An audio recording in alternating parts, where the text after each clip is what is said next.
parties, le règlement de procédure d'épreuve, les éléments des crimes, le code de conduite professionnelle du Conseil, n'ont pas fait l'objet d'un commentaire par article. C'est le cas du code de conduite avec mon commentaire, qui est celui d'un avocat qui s'adresse à des avocats dans l'exercice de notre profession. Nous avons des obligations fondamentales d'indépendance. On est indépendant de qui?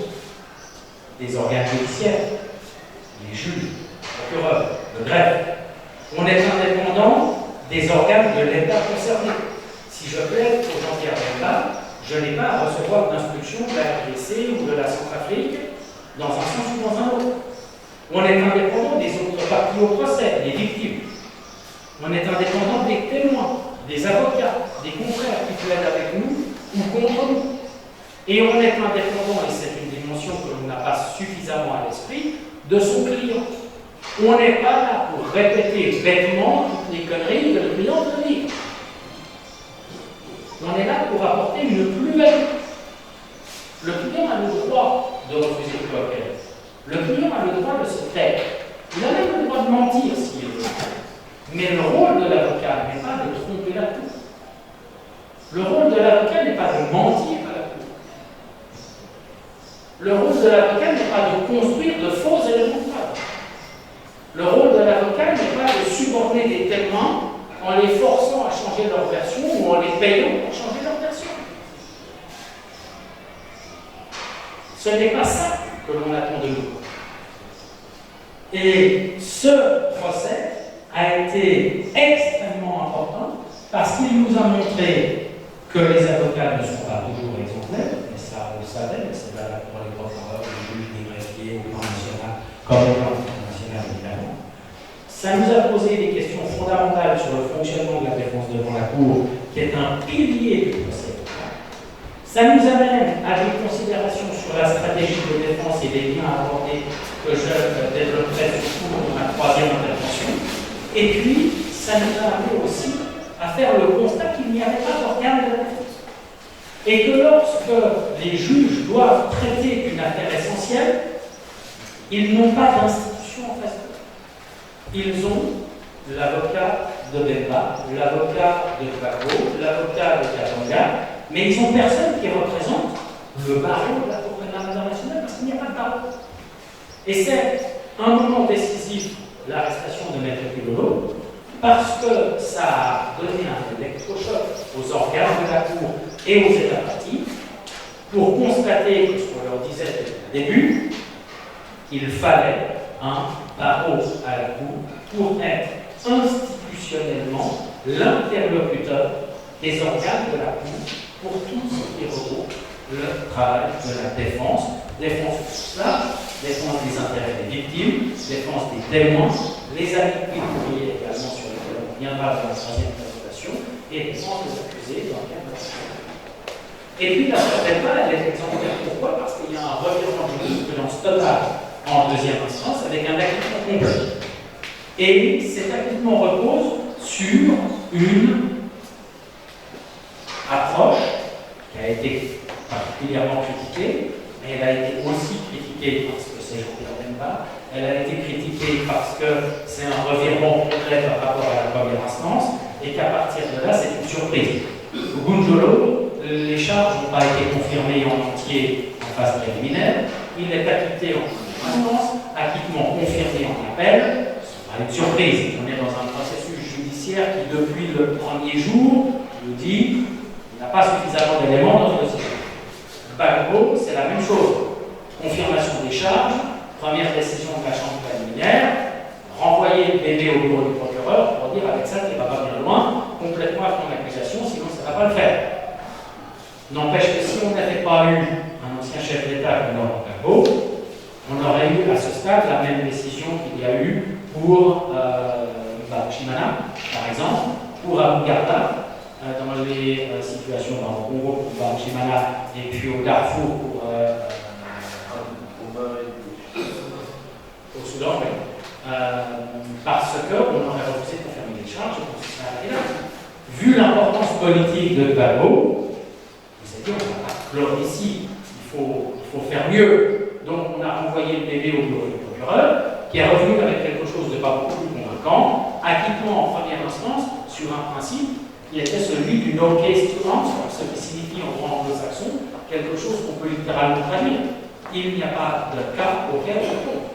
Il n'y a pas d'accusation suffisamment solide pour que la défense soit appelée à y répondre. On n'a même pas écouté la défense de la Cour.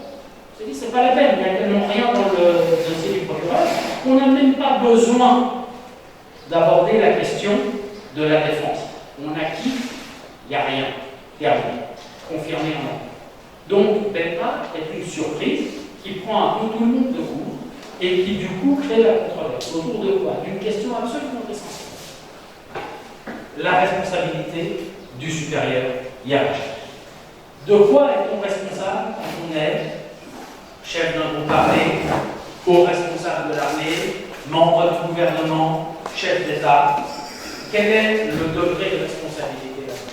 Et la question du jugement d'Elba en appel est l'un de ces éléments-là, et j'y reviendrai dans ma deuxième intervention. Voilà un petit peu finalement ce vers quoi on va aller avec les trois interventions qui me sont confiées dans le programme et qui m'ont servi d'introduction un petit peu développée pour permettre à la plupart d'entre vous de nous rejoindre avant que j'aborde le cœur de la première intervention de ce matin avec davantage de participants.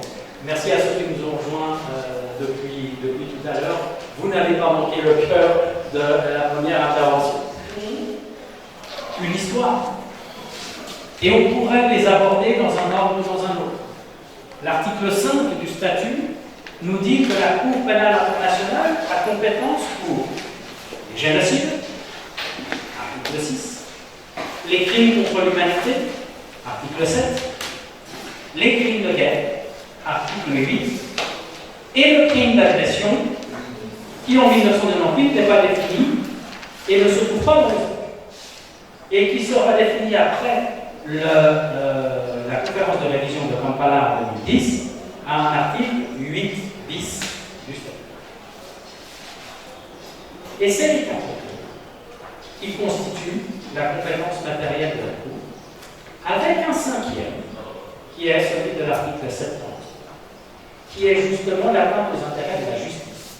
Ce que l'on appelle en droit anglo-saxon le contempt of court, lorsque justement on se trouve face à la falsification d'éléments de preuve, la constitution de faux, la subornation de témoins, la menace contre les juges, contre les procureurs.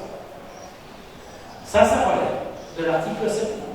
C'est soumis à la même procédure et c'est soumis aux mêmes peines que les autres crimes. Même si évidemment la question de sa gravité formelle par rapport au génocide, contre l'humanité, au crime de guerre se pose, mais c'est une atteinte à la bonne administration de la justice. Donc en réalité, il y a 5 crimes dans le statut de la Cour pénale internationale. On peut les prendre dans l'ordre où ils apparaissent dans le statut. On peut les prendre dans l'ordre où ils apparaissent historiquement en droit international. Le plus ancien, c'est le crime de guerre, parce que le crime de guerre, il apparaît de toute éternité dans le code d'Hammurabi, en particulier, 4000 ans avant Jésus-Christ. On a déjà des règles qui nous disent que l'on ne peut pas tout se permettre dans la guerre. Il y a toujours eu, depuis le début de l'histoire de l'humanité, des règles pour essayer de limiter la violence des hostilités. Donc, on n'appelait pas ça crime de guerre depuis le début, mais on a de tout temps eu conscience qu'on ne pouvait pas tout se permettre, même dans une situation de guerre, et qu'il y avait des limites. C'est un des slogans du CICR depuis quelques années. Même les guerres ont des limites, en droit. Évidemment que sur le terrain, comme celui de la RDC en particulier, vous vous posez la question de savoir si ces limites elles sont réelles ou pas, parce que quand vous voyez la manière de se comporter des groupes armés, les conséquences en particulier sur les femmes, les enfants, la manière dont cette brutalité se déchaîne dans les situations de conflit, pas seulement en Afrique, mais dans la bande de Gaza actuellement, dans la situation israélo-palestinienne, en Ukraine, avec la guerre contre la Russie, etc., vous avez la même problématique. Néanmoins, en droit, on a toujours voulu placer des limites à la guerre. Donc le crime de guerre est clairement le plus ancien de tous les crimes d'agression. Le crime d'agression vient après, parce que l'on a voulu protéger la paix internationale. Et qu'à partir de là, on a voulu finalement restreindre la guerre à une guerre juste. Et la guerre juste n'est pas une guerre d'agression. La guerre juste est une guerre que l'on définit à différentes étapes de l'histoire de l'humanité. On la trouve dans des réflexions de saint Thomas, de saint Augustin, qui remontent très loin dans l'histoire. Parce qu'on s'est toujours posé la question, si l'on fonde une religion sur le respect de soi et des autres, sur l'amour du prochain, à l'évidence, l'amour du prochain ne doit pas permettre de le massacrer. Donc il faut bien que l'on détermine dans quel cas on peut, sans violer les principes fondamentaux de nos sociétés, mener quand même la guerre. Donc on se retrouve avec ces idéaux de guerre juste, qui là aussi sont très anciens, et qui font finalement l'exclusion de la guerre du champ des relations internationales, avec le pacte de la SDN de 1919, avec le pacte Briand-Kellogg de 1925, avec la Charte des Nations Unies de 1945, et puis avec le Statut de Rome, qui définit le crime d'agression. Donc c'est le deuxième des crimes les plus anciens. Ensuite, on a une concurrence entre crimes contre l'humanité et génocide qui apparaissent à peu près au même moment. Les deux sont finalement la conséquence de ce qui se passe pendant la Deuxième Guerre mondiale par l'Allemagne nazie. Pendant la Première Guerre mondiale, vous avez une très large majorité de victimes militaires. C'est une guerre d'armée contre armée. On mobilise des millions d'hommes de part et d'autre, et il y a des millions de morts, mais ces millions de morts sont essentiellement des soldats participant au combat de part et d'autre. Les victimes civiles sont marginales. Pas inexistantes, mais marginales. Dans la Deuxième Guerre mondiale, on inverse la tendance. La majorité des victimes est des victimes civiles. Et ça, c'est un nouveau paradigme. Notamment parce que l'Allemagne nazie a mis en place, dès que Adolf Hitler a pris le pouvoir, le 30 janvier 1933, a mis en place une politique de persécution contre tout ce qui n'était pas considéré comme étant purement allemand. On a identifié évidemment les peuples slaves, les juifs en particulier, et puis après on est allé rechercher d'autres choses aussi, avec des racines plus complexes, parce qu'on voulait assurer la grandeur du peuple allemand, donc on devait éliminer les handicapés, les malades mentaux, qui ne devaient pas se reproduire, parce que sinon ils allaient provoquer la dégénérescence de la race. Et puis, comme on voulait que cette race se reproduise dans la plus belle de ses expressions, alors on a aussi réglementé la sexualité, et en particulier, on a favorisé la sexualité entre Allemands, même hors mariage, parce que finalement, ce qu'on comptait, c'était faire des enfants, peu importe que ce soit avec votre époux ou avec votre épouse, mais tout ce qui n'était pas une sexualité reproductrice devenait effectivement un problème, c'était une sorte de gaspillage, si j'ose le dire. Donc on a commencé à éliminer les prostituées, qui évidemment ne sont pas un métier fondé sur la reproduction. On a éliminé les homosexuels aussi, puisqu'il n'y a pas non plus de sexualité reproductive dedans. Et on a persécuté un très grand nombre de personnes pour essayer de constituer un fondement ethnique pur qui permette de mener une guerre totale contre les ennemis identifiés d'Allemagne, et en particulier ce qu'on appelait les judéo-bolcheviks du peuple, dans la guerre totale qui va commencer le 1er septembre 1939 avec l'attaque contre la Pologne, et qui va se développer surtout à partir du 21 juin 1941 dans l'attaque contre l'Union soviétique de l'Est. Il y a une gradation et c'est quelque chose qui est extrêmement intéressant à analyser, parce que le général général Wagner, était le général de la Wehrmacht, donc de l'armée allemande, en 1939, qui commandait les troupes en Pologne.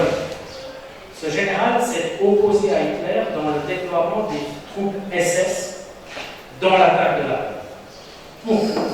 Parce qu'il disait les SS sont des civils, pas des militaires, et les SS sont des criminels. Donc leur déploiement va porter atteinte au prestige de l'armée allemande et à sa crédibilité.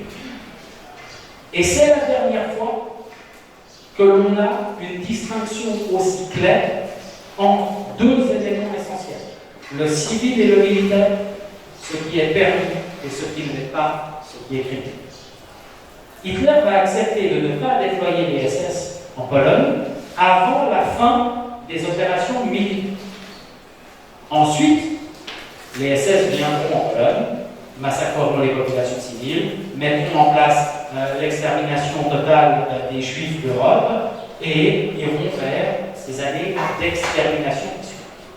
Lorsque l'on arrive, le 21 juin 1941, à attaquer l'Union soviétique, on n'a plus aucune barrière. On envoie tout le monde massacrer tout le monde. C'est une guerre de survie de la race allemande contre les judéo-bolcheviques. Ce qui n'a aucun sens en termes sémantiques. Puisque le terme judéo parle des juifs et le terme bolchevique parle d'un système politique mis en place à partir de 1917 en Allemagne. Ça n'a rien en commun. Le judéo-bolchevisme, c'est un agrégat de typiquement populiste d'un pouvoir dictatorial qui vous désigne un ennemi sous un nom clairement identifiable qui regroupe les deux éléments que l'on vous a toujours dit être les pires ennemis de votre race, c'est-à-dire le judéisme d'un côté et le bolchevisme de l'autre. Donc on va mélanger tout ça pour dire ce sont des judéo-bolcheviques, donc il faut les exterminer. Ce ne sont pas des êtres humains. Donc en les exterminant, vous ne manquez pas de compassion humaine. Vous dératisez.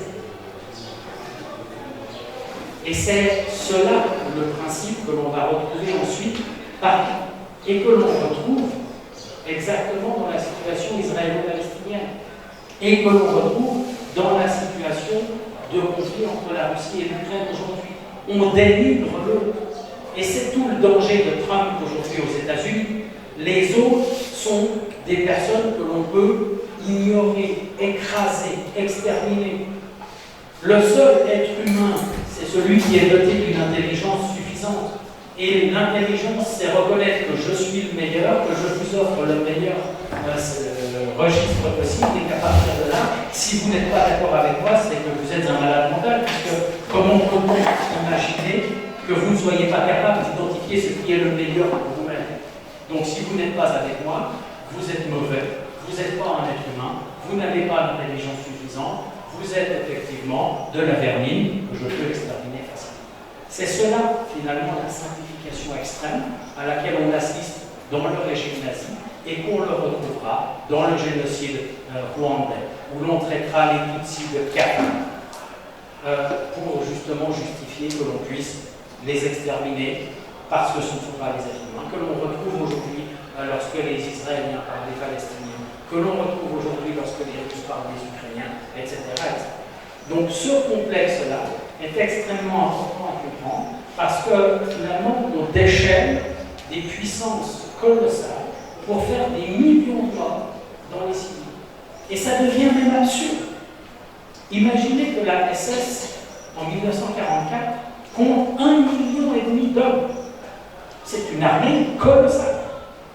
Et c'est une armée colossale qui n'est pas destinée à combattre l'ennemi au front, mais qui est destinée à exterminer une population civile de l'Europe.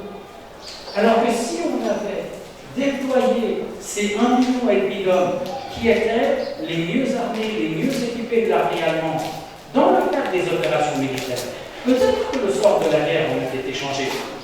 Mais non, on a préféré faire de l'extermination des Juifs d'Europe un objectif de guerre qui était même beaucoup plus important que la victoire militaire en tant que telle.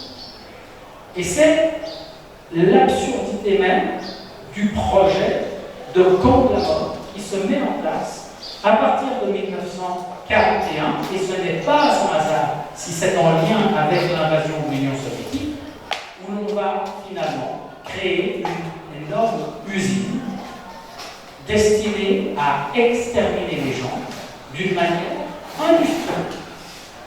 Et ça va amener à l'extermination de 6 millions de juifs d'Europe. 6 millions, c'est un peu comme les 10 millions de morts congolais que j'évoquais tout à l'heure. C'est un chiffre global. Ça reste une évaluation sur laquelle les historiens se sont mis d'accord au regard des éléments accessibles, mais qui est assez précise quand même, parce que les Allemands, dans leur habitude de bien faire les choses, ont tout documenté. Donc vous avez les noms, prénoms, date de naissance, lieu de provenance de toutes les personnes qui sont arrivées dans les camps de concentration et qui ont été éliminées. Donc, ces archives-là permettent de reconstituer un certain nombre de choses. Et ce processus d'extermination des Juifs d'Europe amène à la création dans la charte de Nuremberg de la notion de crime contre l'humanité. C'est-à-dire attaquer quelqu'un pour la simple raison que ce quelqu'un existe, avec la volonté de l'exterminer. Et cette notion va être complétée de celle de génocide qui vient des travaux d'un procureur colonel, Lemkin, Raphaël Lemkin, qui, en lien avec les travaux de création du tribunal de Nuremberg, va construire cette notion de génocide sur un terme qui vient de génos en grec, qui est un groupe racial ethnique au sens large, qui rejoint d'ailleurs le mot gens en latin, et le terme cide, qui vient de cadere, qui veut dire tuer. Donc on va tuer un groupe d'êtres humains, on va tuer finalement ce qui deviendra un groupe ethnique, national, racial ou religieux, visé en nom. Donc les deux notions de crime contre l'humanité et de génocide apparaissent ensemble pour désigner finalement la même chose, c'est-à-dire l'extermination des Juifs d'Europe, et vont finalement se retrouver dans deux définitions juridiques distinctes qui se regroupent en partie avec finalement la notion de génocide qui est une forme spécifique de crime contre l'humanité. Donc on considère aujourd'hui que les crimes contre l'humanité, c'est en quelque sorte une lex specialis par rapport au génocide. On pourrait dire que tout génocide est un crime contre l'humanité, mais que ce n'est pas le cas à l'inverse. Venons-en à quelques éléments de définition de ces quatre crimes. Prenons-les dans l'ordre où ils apparaissent dans le statut de la Cour pénale internationale. L'article 5 nous liste génocide, crime contre l'humanité, crime de guerre, agression. Le génocide est le premier qui apparaît à l'article 6. Qu'est-ce que c'est qu'un génocide? C'est d'abord une intention. L'intention de détruire en tout ou en partie. Qui aurait dû être abordé, il en reste pas moins que c'est la première fois dans l'histoire du droit international que l'on a une décision d'un tribunal qui condamne quelqu'un pour enrôler des enfants et les forcer à participer aux hostilités. Et que ça, c'est aussi extrêmement important parce que c'est une réalité de terrain que les enfants sont enrôlés de force dans des groupes armés. Et que c'est un vrai problème de génération. Parce que lorsque ces enfants qui ont 8 ans, 10 ans, qu'ils sont enrôlés, sortent des groupes armés à 12, 13 et 14 ans, si vous ne tenez pas compte de leur situation, si vous n'êtes pas conscient de ce que cela représente, ils sont les chefs de groupe de demain qui enrôleront d'autres enfants demain. Donc, cette décision de condamner quelqu'un pour enrôler et faire participer à des actes de conflit des enfants soldats, elle est fondamentale dans le droit international. De même que la décision contre Germain Katanga est fondamentale. C'est la première de la Cour pénale internationale pour crime contre l'humanité.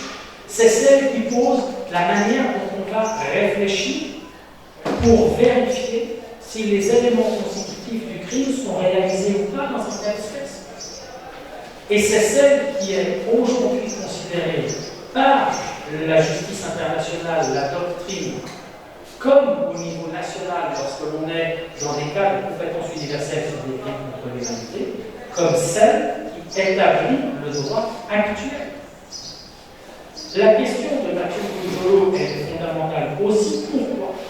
Parce qu'elle pose le principe que lorsque l'on ne peut pas prouver au-delà de toute raisonnable la culpabilité de quelqu'un, alors on la quitte. Parce que c'est la bonne administration de la justice. On doit avoir des preuves pour condamner quelqu'un, et le fait que tout le monde sur le terrain nous dise oui, mais nous on sait qu'il est coupable, ça ne suffit pas. L'opinion publique n'est pas une preuve. Donc ça veut dire que la justice est équitable et effective. Elle est capable de condamner, elle est capable d'acquitter, et c'est ça le processus judiciaire. Toutes les instances internationales créées depuis Nuremberg ont toujours prononcé des acquittements. Parce que les juges ont fait leur travail, et que lorsqu'ils n'avaient pas assez de preuves, ils en ont tiré des conséquences logiques en droit, pas en politique ou en morale, en droit. Peu importe les conséquences.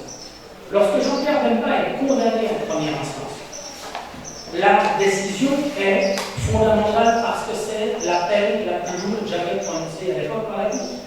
Mais elle est aussi fondamentale parce qu'elle nous pose un problème majeur au niveau de l'exercice de la défense avec l'arrestation de Maître Pivolo et de 3 autres personnes que vous connaissez. Ça nous dit énormément de choses. Premièrement, j'étais secrétaire général du barreau pénal international à l'époque, ça nous dit la problématique de la manière dont on doit mener une défense. Et c'est le deuxième ouvrage que je vous présenterai tout à l'heure. J'ai rédigé non pas seulement l'ouvrage sur la défense devant les juridictions pénales internationales que vous connaissez, mais également un commentaire article par article du code de